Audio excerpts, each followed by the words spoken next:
L'AK-47 comme symbole national. Une idée surprenante, mais c'est bel et bien ce qu'on peut voir sur le drapeau du Mozambique. Et ce n'est pas le seul drapeau du continent sur lequel on peut voir des emblèmes étonnants. Une machette, un bouclier, un petit chapeau ou une statue d'oiseau. Aujourd'hui c'est dimanche, on se pose ensemble et on se détend en analysant les significations méconnues des drapeaux africains les plus intéressants. L'AK-47 du Mozambique. Commençons donc par le drapeau du Mozambique, avec son AK-47 fièrement dressé.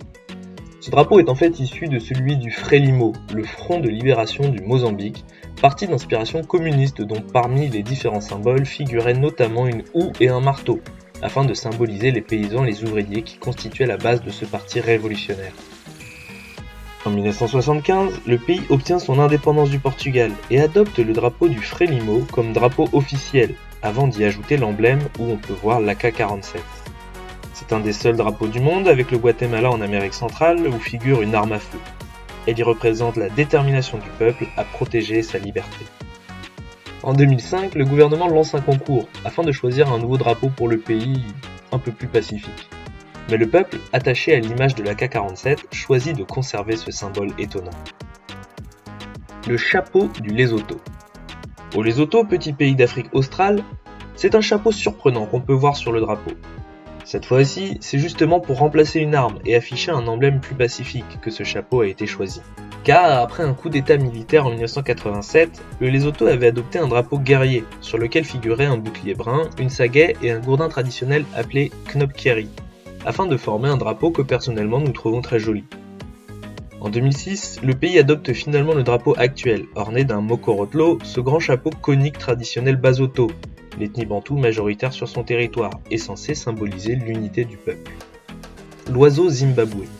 On connaît à travers le monde beaucoup de drapeaux où figurent des oiseaux, en particulier les aigles, qui sont des animaux porteurs de valeurs positives comme la liberté, la noblesse ou la fierté.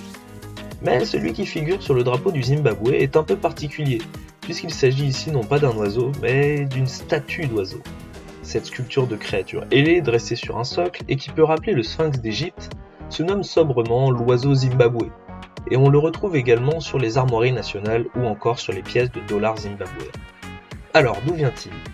Au XIXe siècle, des archéologues effectuent des fouilles dans les ruines de la ville de Grand Zimbabwe, dont on estime qu'elle a été construite entre le XIIe et le XVe siècle par les ancêtres des Shonnas, le peuple majoritaire du pays aujourd'hui. Ils y découvrent des petites statuettes en pierre à savon, représentant probablement l'aigle battleur des savanes, qui sont dérobées pour être emmenées en Afrique du Sud pour le Premier ministre Cecil John Rhodes. Sur les 5 statuettes volées, 4 seront restituées au Zimbabwe lors de l'indépendance, mais la dernière sera conservée à la résidence de l'ancien Premier ministre. Un symbole de l'histoire ancestrale du pays et de son peuple donc, qui figure encore aujourd'hui sur nombre de ses emblèmes. Eswatini, la paix entre les Noirs et les Blancs. Pour finir, voilà un emblème assez paradoxal que nous aimons beaucoup, le drapeau de l'Eswatini. Ce petit pays, enclavé entre l'Afrique du Sud et le Mozambique, qu'on appelait jusqu'en 2018 le Swaziland, présente sur son drapeau un énorme bouclier zoulou, couvert de peau de bœuf, noire et blanche. En dessous, on voit disposer 2 sagaits et un bâton zoulou orné de plumes, qui représentent l'instrument de pouvoir pour défendre le pays face à ses ennemis. Un emblème a priori plutôt guerrier, et pourtant symbole de tolérance. Car le choix d'un bouclier fait de peau noire et de peau blanche a été soigneusement réalisé, afin d'incarner la paix entre les blancs et les noirs.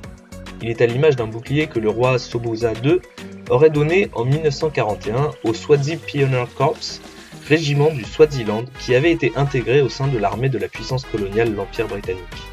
Un ancien symbole qui a perduré dans le temps malgré l'indépendance du pays en 1968, soit 1 an après l'adoption du drapeau. C'est tout pour aujourd'hui, merci d'avoir suivi ce Ekima Relax. Il reste encore de nombreux drapeaux très jolis et aux origines étonnantes, dont nous pourrions parler une autre fois si cet épisode vous a plu. Alors n'hésitez pas à nous dire dans les commentaires si vous avez aimé la vidéo ou à partager l'histoire de votre drapeau préféré. Passez une bonne fin de dimanche et profitez de vos proches. On se retrouve dès demain pour suivre l'actualité de la semaine sur Ekima News. On est ensemble.